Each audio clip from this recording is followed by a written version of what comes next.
During the MCU's prime, heroes like Iron Man and Captain America dominated the big screen. However, off to the side, we had small screen shows focusing in on the street level stories over on Netflix. All of these shows were eventually cancelled and swept under the rug, up until Daredevil's appearance in Spider-Man No Way Home before getting his own revival TV show. This resurrection has given new life to these estranged characters, with the Punisher returning in the first season before going on to have his own special an appearance in the new Spider-Man film. The response to these means Marvel is slowly getting the band back together, with Jessica Jones the latest character to return in the new season of Daredevil Born Again. Her individual series ran for 3 seasons throughout the late 2010s, so today we're going to be looking at all 3 of those seasons and ranking them from worst to best. So let's get started.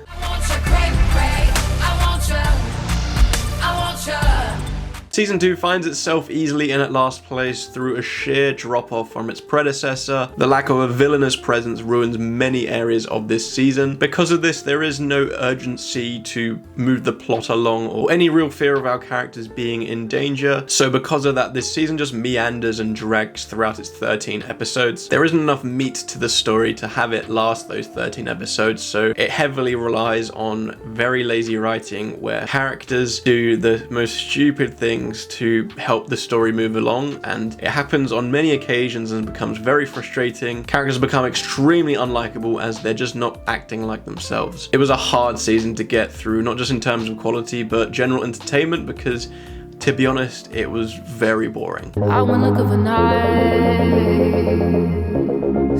The inclusion of a solid villain simply just does so much more than what season 2 had done. From his inclusion, you just get urgency, momentum, and a fear factor as well. He has this nice dynamic with Jessica Jones where they're both trying to one-up each other, and because of his antics, we get to see Jessica Jones fully embrace that private investigator life once again. So in many ways, this is a bit of a return to form while still not being the show's best. You know, you still have issues with the writing where they rely on cutting corners to keep the momentum flowing, and yes, it does keep you entertained because of that, but you have to acknowledge that it's not great storytelling as well. Those unlikable characters from last season continued to be unlikable, with Malcolm and Trish being the 2 main culprits this season. So season 3 is a fun watch, but one which has some flaws to it, but not as many as season 2. She give me money when I'm in need.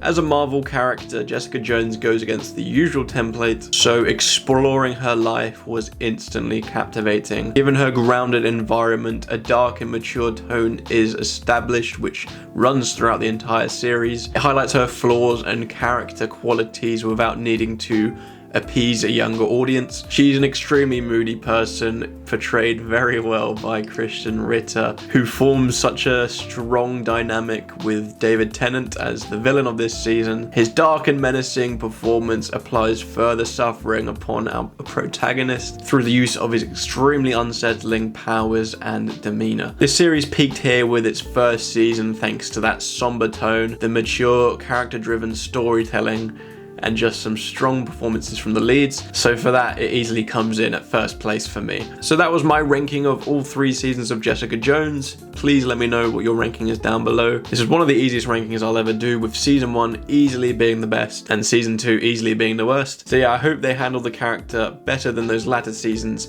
when she returns in Daredevil, which should be in the following weeks. But yeah, let me know what your ranking is down below, and I hope to see you in my next ranking.